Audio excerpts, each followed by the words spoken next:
tal, hermanos? Pastor David aquí con el estudio de Panorama del Antiguo Testamento y clase 2 que se titula Dos Simientes. Y esta clase abarca los primeros 11 capítulos de la Biblia, Génesis 1 al 11. Y antes de entrar en el estudio vamos a contestar la pregunta: ¿por qué estudiar Génesis? ¿Por qué estudiar Génesis y en especial estos capítulos 1 al 11? Bueno, primero, algo muy importante es que nos presenta a Dios. Es lo primero con que topamos al abrir la Biblia, la persona de Dios. Y vamos a ver eso con más detalle en un momento. También necesitamos esos primeros capítulos para entender quiénes somos nosotros. Estos capítulos nos dan un entendimiento de quiénes somos nosotros como seres humanos. También existe una realidad de que antes en el mundo evangélico muchas veces era común descuidar esos capítulos y el Antiguo Testamento en general, ir directo al Nuevo Testamento, ¿verdad? Ahí está Jesús, ahí está la salvación, las cartas a las iglesias. ¿Por qué necesitamos preocuparnos con el Antiguo Testamento? Pero los autores del Nuevo Testamento, sus escritos están saturados con citas del Antiguo Testamento. Muchas veces ellos asuman que sus lectores entienden algo del Antiguo Testamento. Así que es importante entender de qué se trata el Antiguo Testamento para poder entender correctamente el Nuevo Testamento.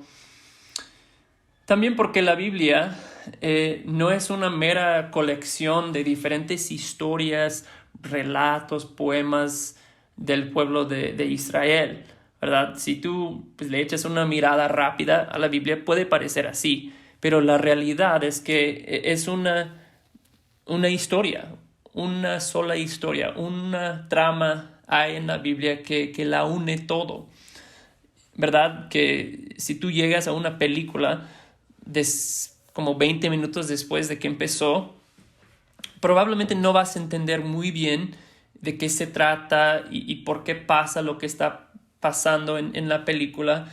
Y pues es lo mismo con la Biblia. No vas a entender las partes individuales si no comprendes dónde empieza todo, qué es la metanarrativa, a veces lo llamamos, ese hilo que corre encima y a lo largo de la historia que lo conecta todo. ¿Okay? Entonces necesitamos entender cómo empieza todo si vamos a entender por qué pasan las cosas que pasan a lo largo de la Biblia. También esos capítulos, en especial 1 al 11 de Génesis, responden a la pregunta, y es una pregunta filosófica quizás, pero una pregunta importante: ¿por qué hay algo en vez de nada? ¿Por qué estoy aquí grabando esta clase en vez de que no hay nada? ¿Por qué existe el mundo? ¿Por qué hay seres humanos? ¿Por qué hay algo en vez de nada? Y versículo 1 responde a esa pregunta, el primer versículo de la Biblia. En el principio Dios creó. Dios es el principio de todo. Y por su voluntad y su iniciativa existen los cielos y la tierra y nosotros y todo. ¿Okay? No entenderemos lo demás de la Biblia a menos que empecemos desde el inicio. ¿Okay? Y la lección aquí empieza también mencionando el contexto histórico del libro de Génesis, en que el contexto histórico en que fue escrito el libro de Génesis es cientos de años después de Abraham, Isaac y Jacob. Los últimos acontecimientos que pasan en el libro de Génesis el libro fue puesto a escrito muchos años después de José y Egipto y todo eso que sucede al final de Génesis. ¿Okay? Entonces cuando Génesis, estaba siendo escrito, Dios estaba haciendo algo especial. Dios estaba en aquel momento creando un pueblo suyo por el cual se revelaría Dios al mundo. Así que Génesis les provee a esa gente, a ese pueblo, un entendimiento de sus orígenes. ¿Okay? Y quizás más importante, Génesis también les da entendimiento del problema que Dios está resolviendo a través de ellos, el problema del pecado. Dios está utilizando ese pueblo en especial en su plan de redención, y para ellos Génesis les da un entendimiento de sus orígenes, de lo que había pasado y lo que Dios está haciendo a través de ellos. Y también tenemos el contexto histórico redentor, que ya mencioné que la Biblia es una sola historia y la Biblia es la historia de redención. Muchas veces hablamos de 4 movimientos principales en la historia del mundo, ¿verdad? Y 2 de esos movimientos importantes suceden en los primeros 11 capítulos de Génesis. Creación, caída, redención y consumación son los 4. Creación, caída, redención y consumación. Y queremos siempre estar conscientes al estudiar y leer la historia del Antiguo Testamento de dónde estamos en el progreso de esta historia, cómo encaja esto que estoy leyendo en el desarrollo y el plan redentor de Dios. Eso nos ayuda a ubicar y entender qué tiene que ver esto que estoy leyendo con lo que Dios está haciendo en su plan de redención. ¿Okay? Y entonces a lo largo del estudio siempre estaremos conscientes de esto y vamos a señalar cómo conecta lo que estamos viendo con la historia de redención y cómo eso apunta a Cristo y cómo nos ayuda a entender lo que Dios está haciendo. ¿Okay? Entonces el tema aquí de 1 al 11 que nos proporciona el manual es: Dios revela su carácter a través del mundo que ha creado. Dios revela su carácter a través del mundo que ha creado. ¿Okay? Entonces ahora entramos en el estudio de esos capítulos. Génesis 1 y 2 es la creación. 1 y 2, la creación. Y vamos a leer Génesis 1 al 5. Dice: en el principio Dios creó los cielos y la tierra. La tierra estaba sin orden y vacía, y las tinieblas cubrían la superficie del abismo, y el Espíritu de Dios se movía sobre la superficie de las aguas. Entonces dijo Dios: sea la luz, y hubo luz. Dios vio la luz, que era buena, y Dios separó la luz de las tinieblas. Y Dios llamó a la luz día, y a las tinieblas llamó noche, y fue la tarde y fue la mañana un día. ¿Okay? Entonces, si hacemos la pregunta, ¿quién está ahí en el principio y quién está actuando? Pues la respuesta obvia es Dios. Dios está ahí en el principio. Dios es quien está actuando y nos da a entender que este relato de creación se trata principalmente de Dios. ¿Okay? Entonces, ¿qué es lo que nos enseña acerca de Dios? ¿Qué podemos observar y entender de esos versículos sobre el ser de Dios? ¿Okay? Y esa es siempre una buena pregunta. Cuando tú estás leyendo la Biblia, hazte esa pregunta: ¿qué me enseña esto acerca de Dios? Porque Dios se revela en la Biblia. Entonces debemos estar siempre preguntándonos esto al leer la Biblia. ¿Qué es lo que me enseña este pasaje acerca de Dios? Porque ahí en las Escrituras es donde Dios se revela a nosotros. Bueno, lo primero que entendemos aquí en Génesis 1 al 5 es que Dios es eterno. Dios es eterno. ¿Qué significa eterno?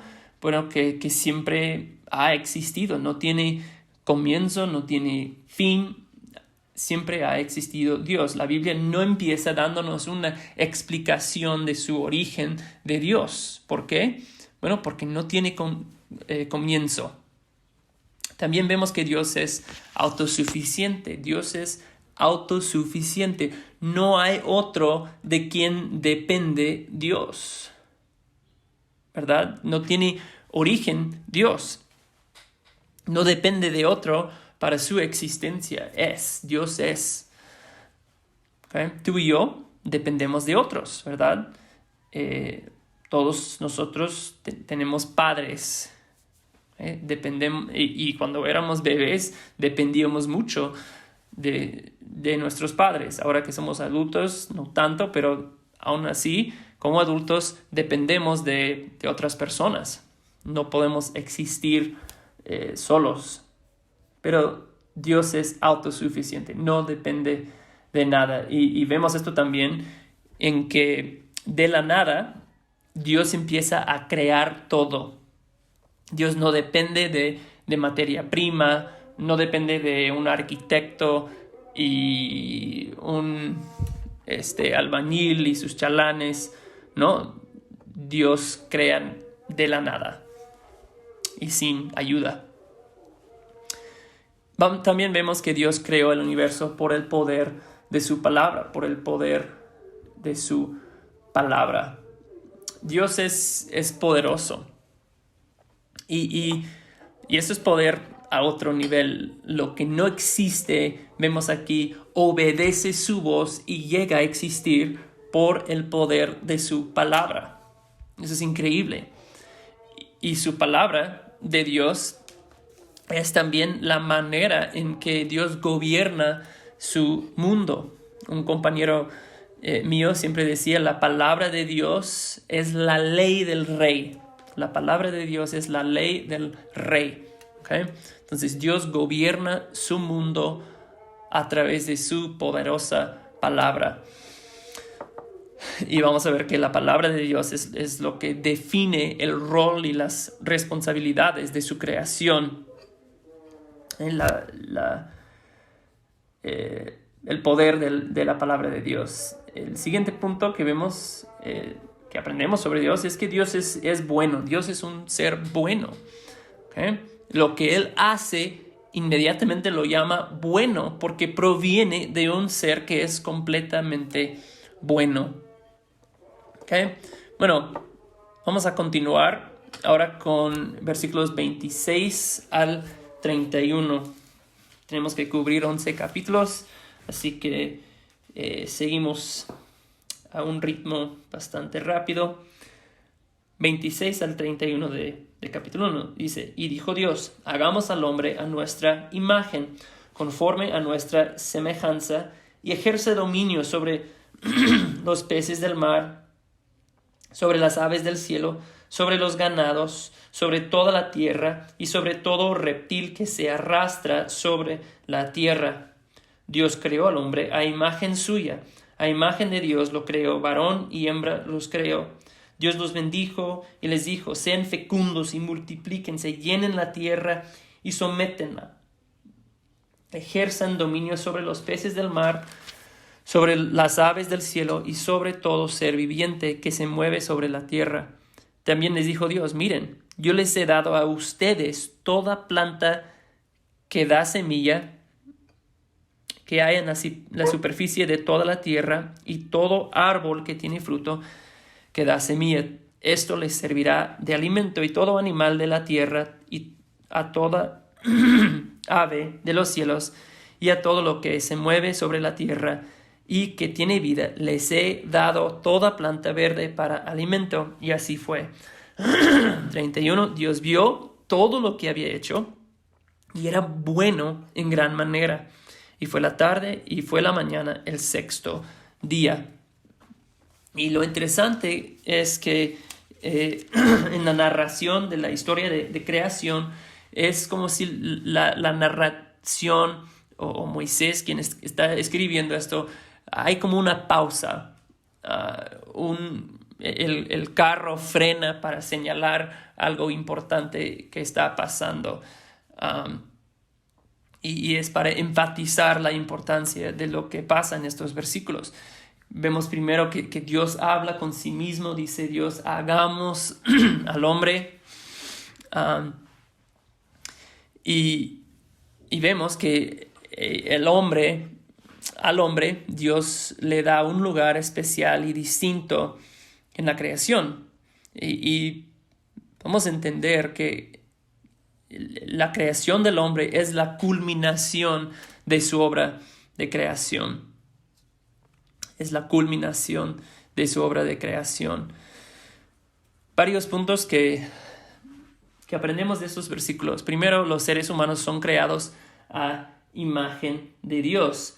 Dice que hagamos al hombre a nuestra imagen, ¿verdad? Los seres humanos son creados a imagen de Dios. Solo el hombre es creado a imagen de Dios. Es una relación y una característica diferente que el hombre tiene que lo demás de la creación. Y esas palabras, imagen y semejanza, se usan en 5.3 cuando Adán tuvo Set, ¿verdad? Imagen y semejanza. Dice que tuvo un hijo a su imagen y semejanza, Adán. Entonces, esas palabras, imagen y semejanza, hablan de una cercanía e intimidad que el hombre, el ser humano, tiene con Dios, que es diferente que todo otro ser creado. Es semejante a la relación que un hijo tiene con su padre. Siguiente, los seres humanos deben reflejar a Dios. Los seres humanos deben reflejar a Dios. El hombre lo representa. Es lo que significa la palabra. Algo que representa otra cosa o es parecido a lo que representa. Y parte de la tarea del hombre entonces es reflejar sus características, su imagen de Dios sobre toda la tierra. Si pensamos en países donde adoran a dioses como Buda, por ejemplo, y si tú ves a un país donde la religión principal es budismo, vas a ver bustos de Buda por todas partes, y eso es para recordarle a la gente que Buda es quien domina aquí, Buda es quien adoramos aquí. Es un recordatorio, su imagen colocado ahí. Bueno, es lo mismo que Dios está haciendo en su mundo que Él ha creado. Por supuesto, Buda es un Dios falso, pero Dios es el Dios vivo y verdadero quien ha creado el mundo y coloca su imagen a través de los seres humanos que son creados a su imagen. Él está colocando su imagen por toda la tierra para que cada vez que veamos un ser humano nos recordamos que el ser humano es creado a imagen de Dios. Recordamos que Dios es quien gobierna en este mundo. Es a Él quien debemos adorar y servir y obedecer. Bueno, también vemos que los seres humanos deben ejercer dominio y cuidar la tierra. Vemos que la idea es que ellos debían extender, al ejercer dominio y cuidar la tierra, ellos debían extender las condiciones ideales del jardín de Edén sobre toda la tierra. ¿Okay? Entonces, como representante de Dios y portador de su imagen, el hombre debía representar de esta manera el gobierno de Dios en la tierra al ejercer dominio sobre todo lo creado. El pastor John MacArthur dice de esos versículos, define la relación especial del hombre con la creación. El hombre es el representante de Dios en su gobierno sobre la creación. El mandamiento de gobernar separa al hombre del resto de la creación viviente y define su relación como por encima del resto de la creación. ¿Okay? Entonces, con eso terminamos capítulo 1. Y capítulo 1 es como una vista desde lejos, como una vista de la tierra desde el espacio. Vemos todo lo que Dios está haciendo, grandes movimientos en que crea todas las cosas. Pero ahora capítulo 2 hace zoom, ¿no? Y de repente del espacio llegamos acercando y de repente capítulo 2 se enfoca en la creación del hombre y la mujer. Y en capítulo 2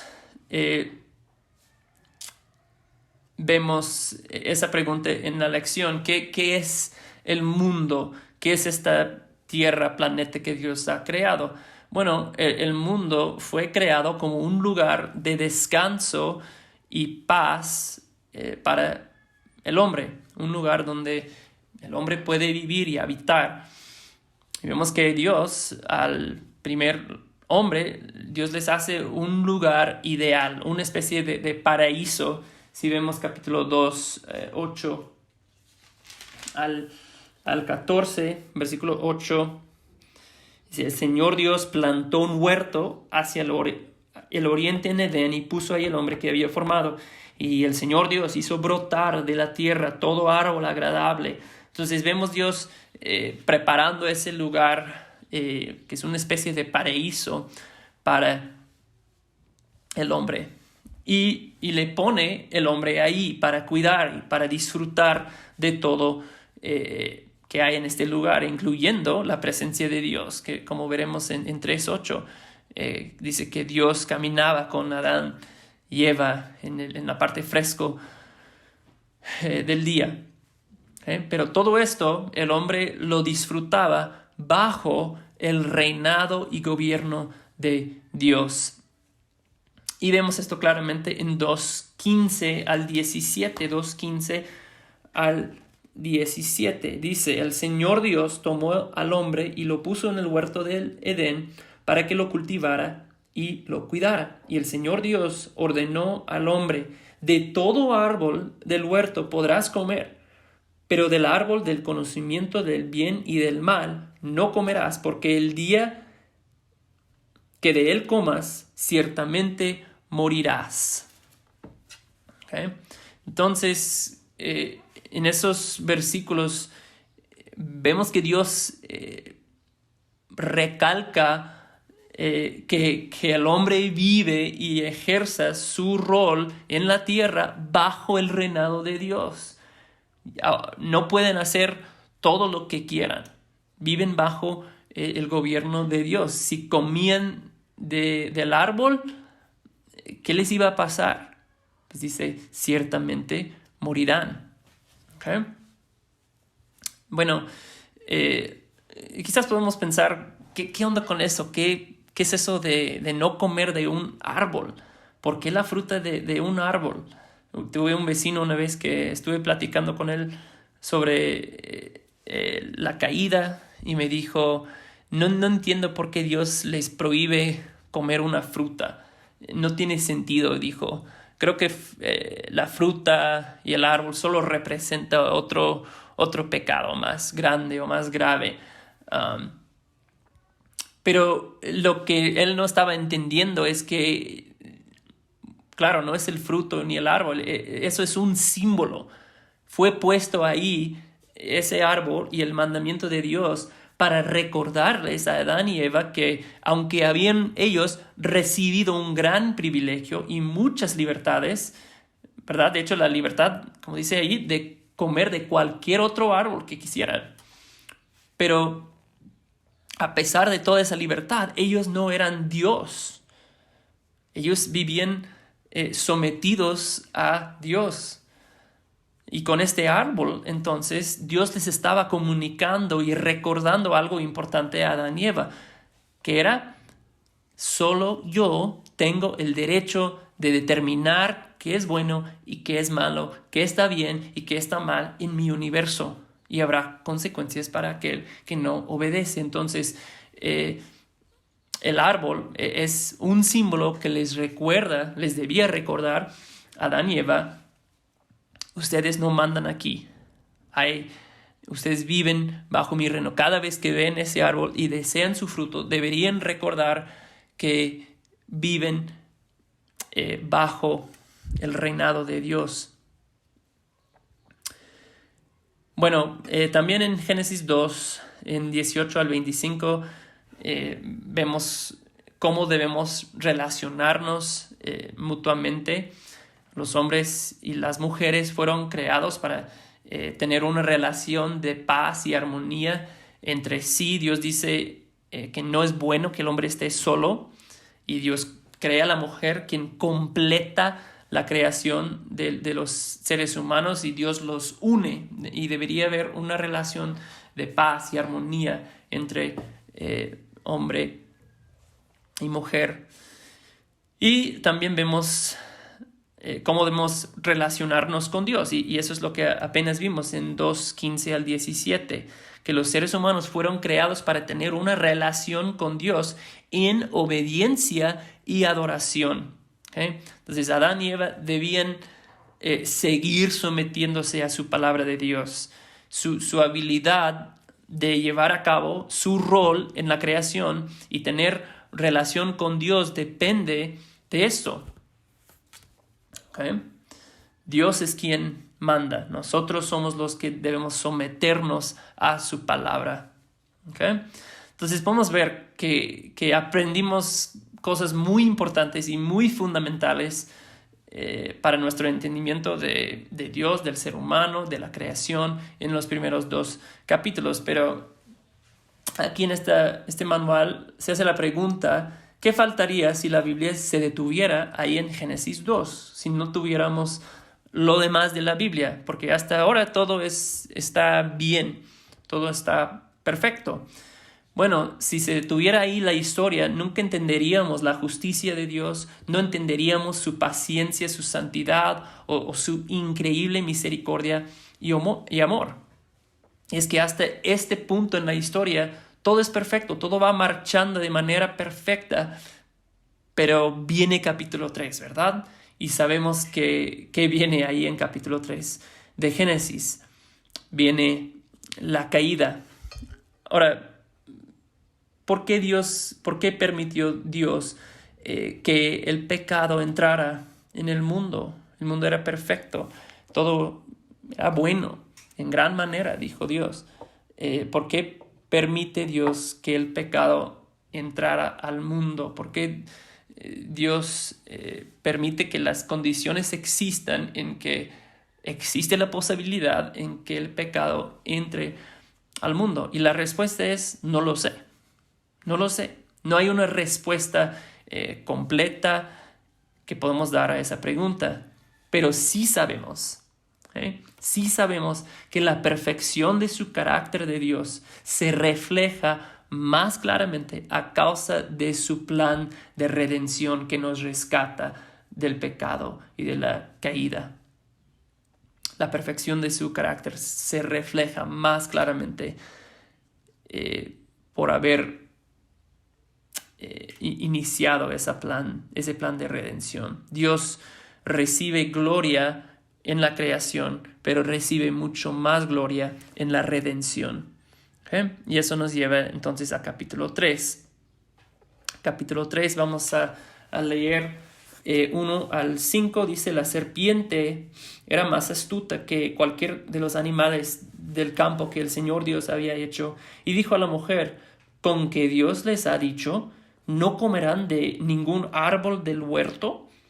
Y la mujer respondió a la serpiente: del árbol de los frutos del huerto podemos comer, pero del fruto del árbol que está en medio del huerto, Dios ha dicho, no comerán de él, ni lo tocarán, para que no mueran.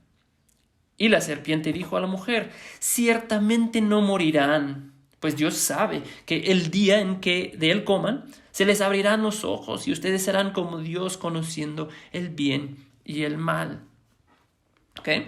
Ya habíamos visto la prohibición en Génesis 2, 15 al 17, no comerán de ese árbol.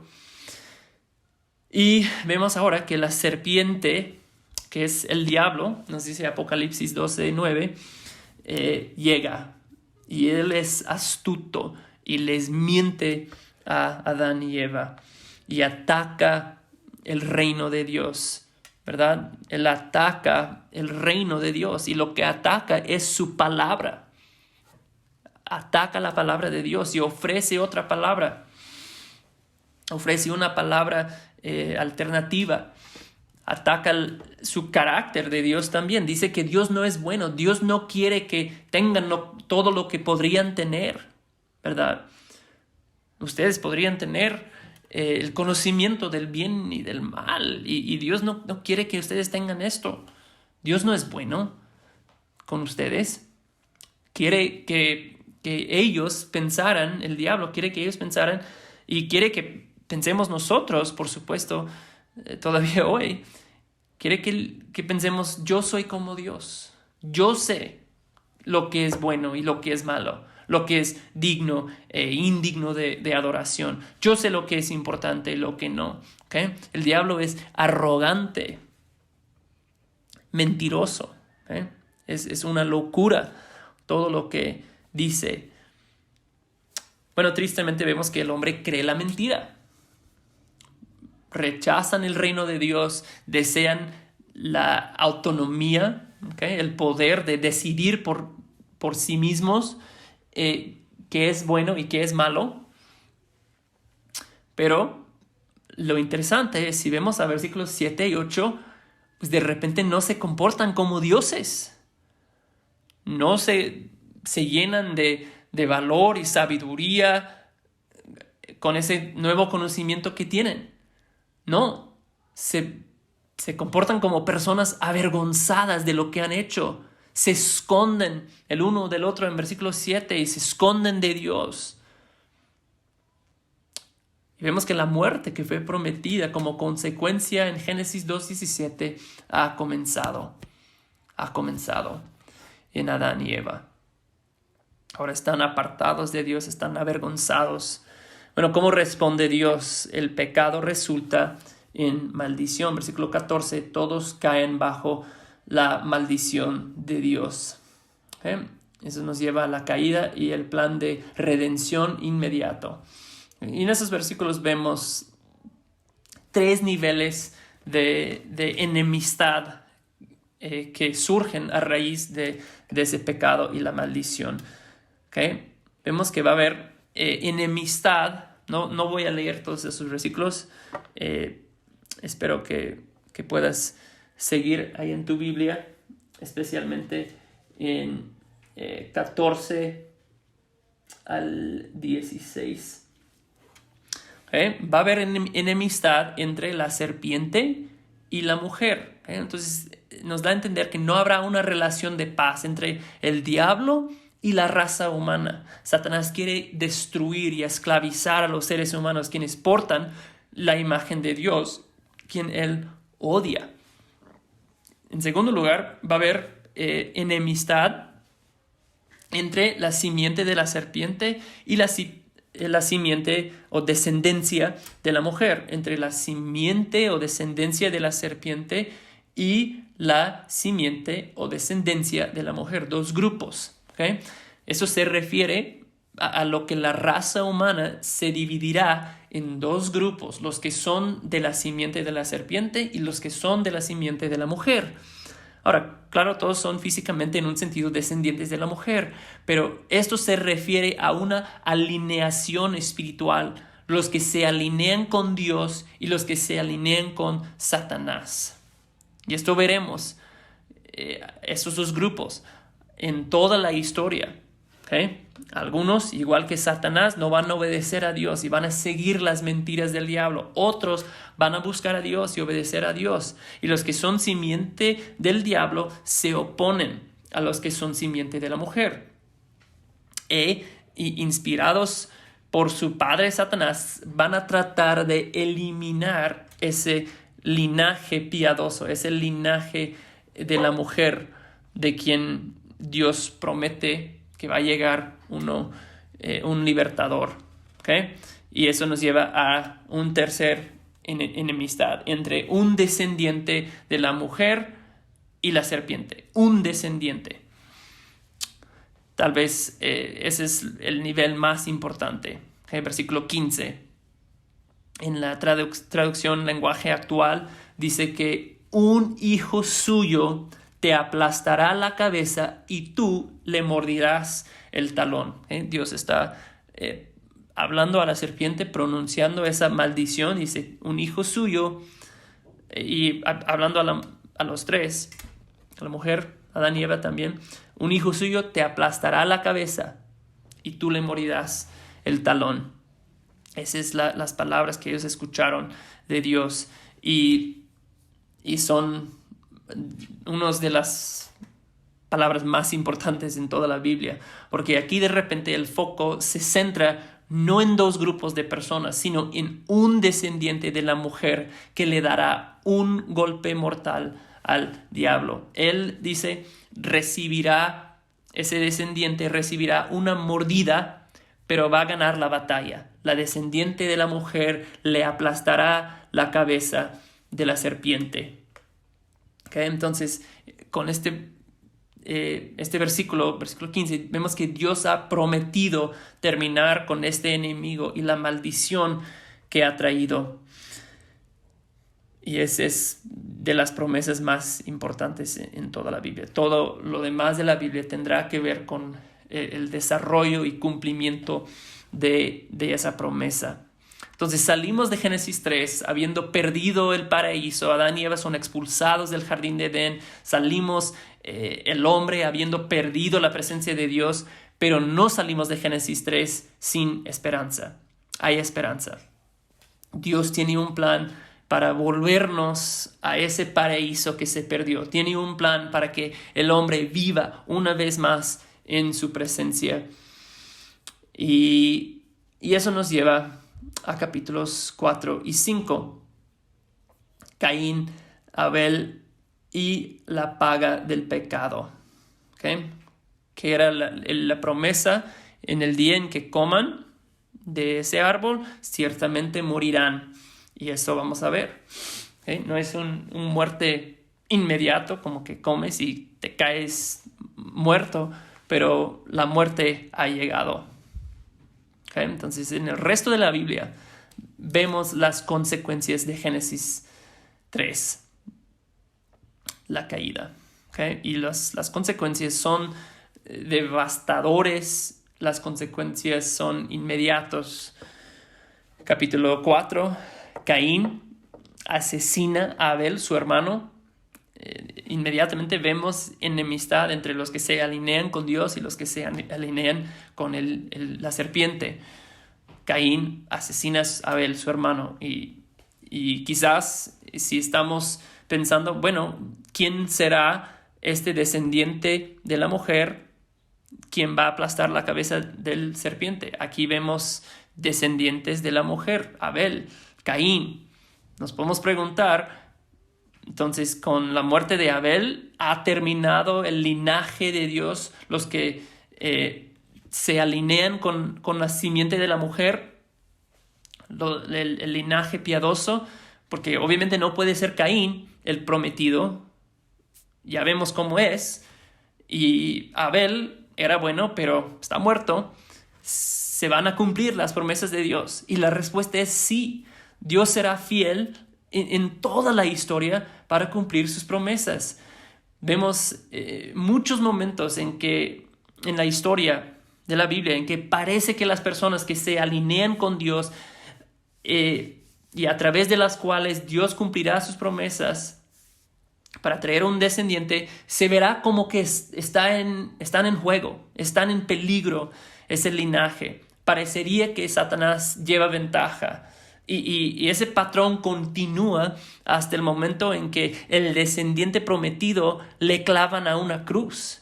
Parece que el enemigo ha ganado, pero sabemos que esa aparente victoria en realidad fue su derrota. Entonces, Dios es fiel a su promesa siempre y preserva, aquí en Génesis 4, preserva el linaje piadoso a través de Set, el tercer hijo de Adán y Eva, Set. Continuamos hasta el capítulo 5, y si vemos a capítulo 5, y empezamos a leer, hay algo que se repite ahí, una palabra que empieza a resonar en nuestros oídos. ¿Okay? ¿Cuál es? Esa frase, y murió, y murió, y murió, y murió.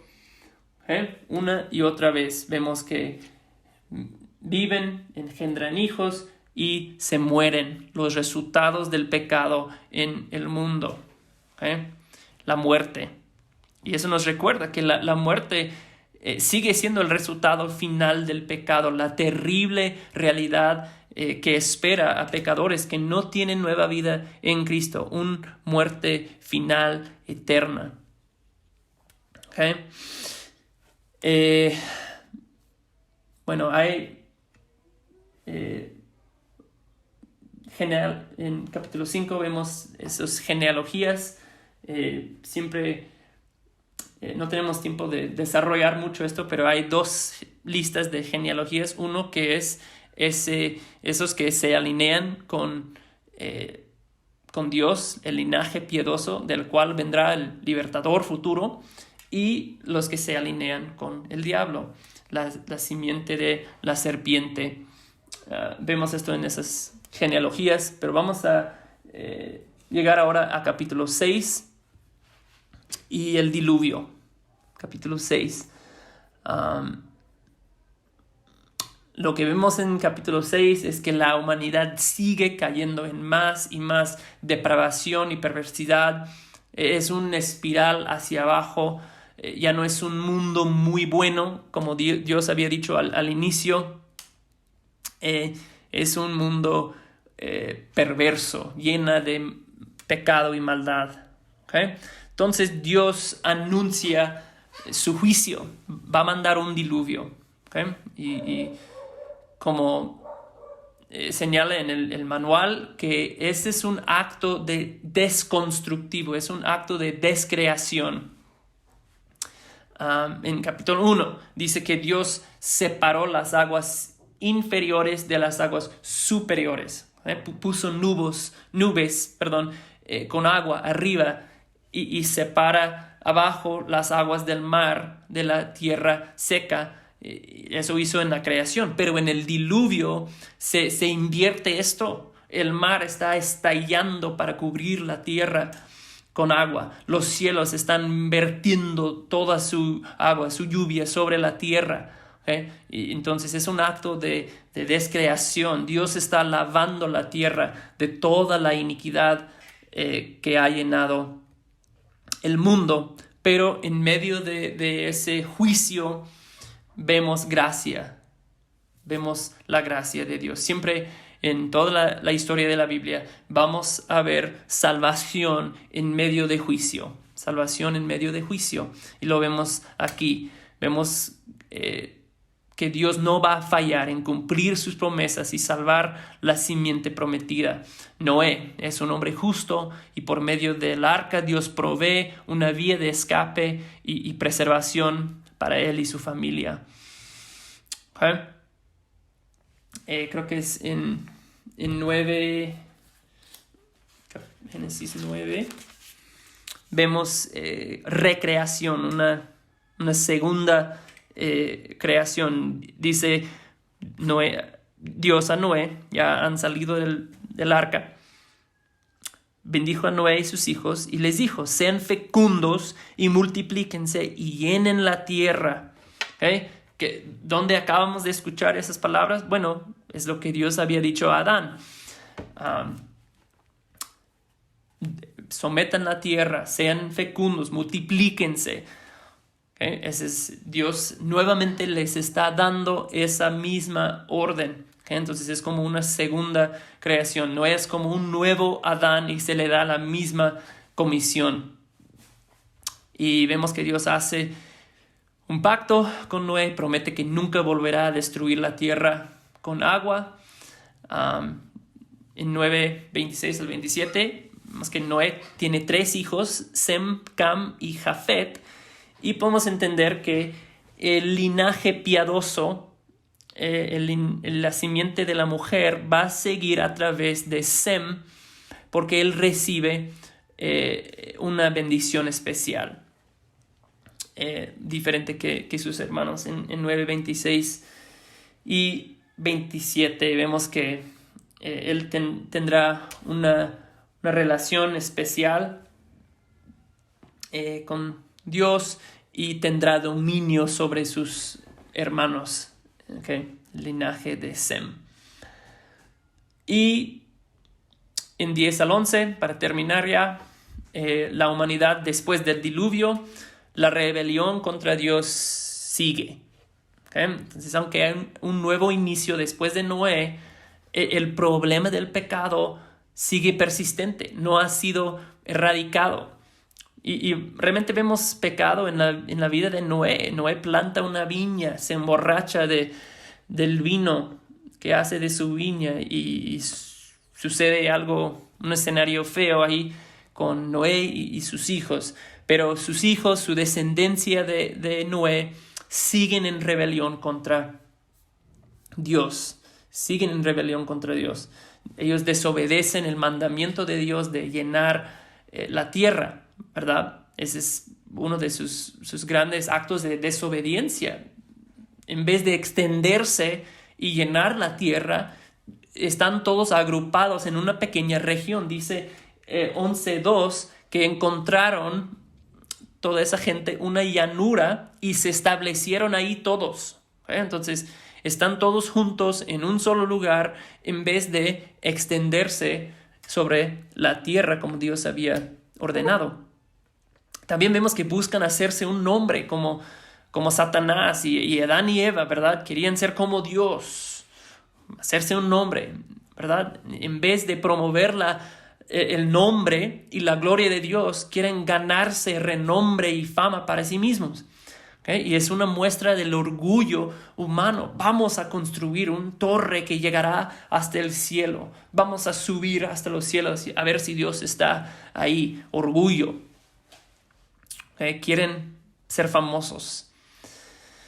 Pero lo que pasa es que en vez de ellos subir, Dios baja, Dios destruye estos planes malvados, confunde sus idiomas y hace que se esparzan por toda la tierra. Y entonces ahí dejamos capítulo 11 y eso nos prepara para que la historia del capítulo 12, la lección que veremos la siguiente semana, ahora focaliza en un hombre, en Abraham, de quien Dios hará una gran nación. Y Dios promete que a través de esta nación, la familia de Abraham, todos los pueblos de la tierra serán bendecidos. Y esto va a representar un paso más hacia el cumplimiento de la promesa de Génesis 3:15 que acabamos de ver.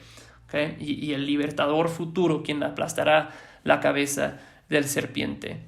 La historia de Abraham nos acerca y se aclara muchas cosas sobre ese futuro libertador. Entonces, como ven, esos capítulos son fundamentales para poder entender correctamente lo demás de nuestras Biblias. Sin esos capítulos perderíamos la creación, no entenderíamos quién es Dios, no entenderíamos quiénes somos nosotros, no tendríamos un entendimiento claro de lo terrible que es cuando el hombre se rebela contra un Dios que es bueno y santo. Y tampoco veríamos el otro lado de Dios, quien es paciente y amoroso y misericordioso y pone en marcha un plan para redimir y restaurar a una humanidad caída y corrompida. Y los va a restaurar al paraíso y paz y amor y comunión con Dios que existía en la creación original, como lo era con Adán y Eva. Entonces de eso se trata Génesis 1 al 11 y el resto de la Biblia. Dios restaurando al hombre a su estado original de bendición.